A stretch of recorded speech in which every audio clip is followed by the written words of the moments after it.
Hey guys, welcome back to another weekly developer diary. So this week I've been very busy and I've managed to, I think, finish the game. So as of now, I think the game's in a finished state bar maybe the odd bug fix that if I find any more bugs. But as of now, I think it's finished. So what I've done is, I'll probably have it linked in the description, is I've got a link to this version of the game as well as a Google form that you can fill out to give some feedback once you've played the game, because I want to use that feedback in my dissertation to talk about whether I met my aims and objectives of the project. So if anyone's watching this, you want to play the game and give some feedback, it'd be appreciated. But here I'll try and do a quick summary just because there's a lot to cover. So first of all, when you load the game, this isn't me moving, this is a cutscene I've created using Timeline. I can find it in the hierarchy, should be down here. But yeah, as you can see, as of last week where I don't think I had any cutscenes. I think I might have had the intro cutscene, but I didn't have all the dialogue in. Now all the dialogue in the game's in, all the cutscenes are in. So here, I won't make you sit and just watch all the cutscenes. So if you want to do that, you can just play the game. But here, if I just skip the intro cutscene. So you have that cutscene where it establishes, that is the prologue, what establishes two of the main characters in the story. And then as you go down here, you approach the village. Still really love this leaf particle effect. Go over here, we have our second cutscene, where to sum it up, what happens in this cutscene is that this girl here gets injured, and because of that, you have to go and find a specific medicinal herb in order to treat her injury. And that herb is only found in a place called the Crimson Grotto, which is, oh, you can't see it because the UI box is in the way, but the Crimson Grotto is basically the dungeon area of the game. So here, if I just quickly skip through this cutscene, as you can see, got all the dialogues put in, and I'm quite happy with how the story goes in general. So I think it definitely incorporates a lot of or quite a few moral questions on what's right and wrong, which is what I was aiming for. So if I just skip the rest of this cutscene. So as you can see, if I go through the village, you might also notice I've changed all the village paths so they're not just cubes anymore, complete squares. They've actually got edges on them, corners. That just looks a lot more natural. So then once I come out here, you have this little root area, and you see I've got these are dotted around the level. I just called them thoughts, which are basically, it's like a transparent version of the player. It'll just have some text of what the player character called Jasmine is thinking, which just makes basically showing what the main character is thinking about the whole moral dilemma and all the different views and questions she has about it. So here she's asking why would he do that? Because in short, the guy that you heal and treat and save his life, he then harms that little girl, so then she's feeling partially responsible. As you can see, the combat looks, first of all, a lot nicer, rather than that just green and blue. Now I've made a fully painted background that I think looks really nice. All the UI looks really nice with these wooden plank looking UI boxes. And I've got a few more combat actions now. So I've got the normal attack, so if I press attack, I have to press the right key, and if I get it, it gets a pass and I do more damage. And when he attacks me, I have to press the key that shows up here, and then I take less damage. So I have that. I have similar for heal, where heal it only shows one key, but the timing's a bit stricter. And then I have to block another attack, because it's his turn. I've got a draining attack, which does a bit less damage, as you can see, but it heals me a little bit. And then I block his attack. Here I'll do a gambit, which is basically an attack that has a random range, so it'll either do like 5 to 15 damage. So I have to press X for this one, and oh, I got a high roll there, which is good. So that was just one enemy, being the fox. I believe there's another player character thought. I believe I've got, I want to say it's 5 or 6 enemies, not counting the boss enemy. Here's another enemy, it's this rabid looking squirrel called a Skirvel. So I hit him with a gambit. How much damage will this do? Oh, he did 7 then, so that was a low roll. Here, I'll fail blocking the next attack just so you can see it. I blocked it then, it did 6 damage. If I do another gambit, that one was 6 damage, that was less. So if I fail, instead of doing 6, should do 12, yeah. As you see, I took quite a lot more damage there. Oh, I pressed the wrong key there.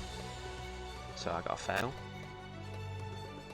I pressed the right key there. Oh, yeah, also enemies have a random chance to just completely miss their attack. So I believe right now their accuracy is set to like 90%. So 1 out of 10 times they'll just miss their attack and you basically just get a free go from that. So essentially I've got this fully forested path with all these little thoughts from the player characters, you know. I couldn't just leave him to die. Basically talking about because the person that she healed has now harmed someone, is she like partially responsible to that? And then if not, there was no way of her knowing what he'd do, type of thing. As well as if she doesn't treat that person as like, because like doctors have to take like a vow to like save lives. So if she doesn't treat that person, start breaking that vow. Oh, I pressed the wrong key there. Or is that like sort of choosing who gets to live and die? Oh, need to block his attack. So here, let's do a normal attack. That should finish him. There we go. Here, I won't play through the whole game because it's quite long, which is good. So as you see, I took a vow. I have to save life, right? Question mark. So basically, you get all these insights on the player character thoughts on this. I mean, I quite like this one specifically. It's quite a long one. But I go down here. You know, what gives me the right to decide who lives and who dies? I think that's quite an interesting one to think about. Or, you know, this one as well, like maybe everyone isn't worth saving. So then, as I go along this forested route, if you killed someone, is that blood on my hands? I run into a lot of patch routes, specifically. Yeah, if I just quickly kill this one. Oh, he missed his attack there. I got lucky. Hit it with a normal attack. Block. So as of now, the enemies have like 3 attacks where you'll either have to block using the C, V, or B keys. However, the boss enemy takes us a step up and you have to block using 5 different keys. So it's like a bit of a step up from the other enemies, as well as it obviously having more health and damage, just to make it a bit more of a challenge. So for the boss, which here I might just quickly try and get to. Don't run into any enemies here. Here we go. I think we're getting near the entrance of the Crimson Grotto. Oh, another enemy. And see, I've got this Treant. I just kill him real quick. So yeah, as I've been working on this all took, considering this, I've made all the art for the game as well. This all took a very long time to put together. So it's been a lot of late nights working on this, to say the least. But all in all, I'm really happy with how it came out, because I think it feels like a single self-contained story or chapter in like an RPG. Oh, pressed it was too late then.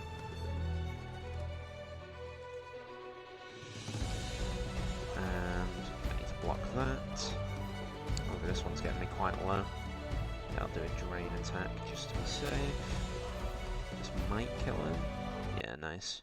So So there's a few enemies I haven't run into yet. As you see here, when it gets a bit darker, it's the Crimson Grotto. I've got this really nice like cloud effect going over it. And here, I won't go through the whole dungeon because it'll take quite a while. But as you see, it's quite large and it's very much like a maze. But here, if I just grab the player and skip through the dungeon real quick. As you see, look, I'm very happy with how the whole game looks as well. It definitely has that like DS, SNES aesthetic, which I really like. So if I just skip to where the boss enemy is, as you can see, got this big Triceratops enemy that you've probably seen in previous dev diaries. I go up to it, boss battle starts, it's got a bit more intimidating music, and the boss is pretty much a souped up enemy that is a lot harder to block. So I had to block with A then. I'll do another gambit. So I think right now the Triceratops attacks and you have to block with, oh that one's close, with A, D, G, J and L. So it's quite awkward, but that's kind of what I was going for, so it makes it a bit harder for you to time the blocks. But all in all, I think that's everything. So yeah, it was, all in all, I'm very happy with this project in general, and I think the only other like tweaks that are going to be made on it are probably just a few balance tweaks or any bugs that I found from the playtests. So if we get any feedback on the survey I've made, then if it's something that I can act upon in time, because the game is due submitted on the 16th. Oh, it's too late there. But essentially, what happens once you beat the boss is it plays a ending cutscene, which, if you want to see that, you can try playing the game for yourself. And that sort of resolves that sort of wraps up the story. So yeah, I think that's everything. But yeah, I'm really happy with this. I think because I've made everything in this whole project, like all the assets and everything, bar the music, just because music I'm still learning and it's not really my strong suit yet. But all in all, I'm really happy with this project, and I hope anyone watching this will check it out and give me some feedback. Alright, so as for next week, I probably won't have anything to show because I have to finish my report on this project. So I probably won't have any like development stuff to show you. And then after that, I'll probably be taking a good week or two, only doing like bits of art just to relax and chill because it's my final year uni project and I've had to work my arse off for it. So I think that's everything I wanted to talk about. So thanks for watching, guys. Check out the game, and I'll see you all next week. Alright, peace.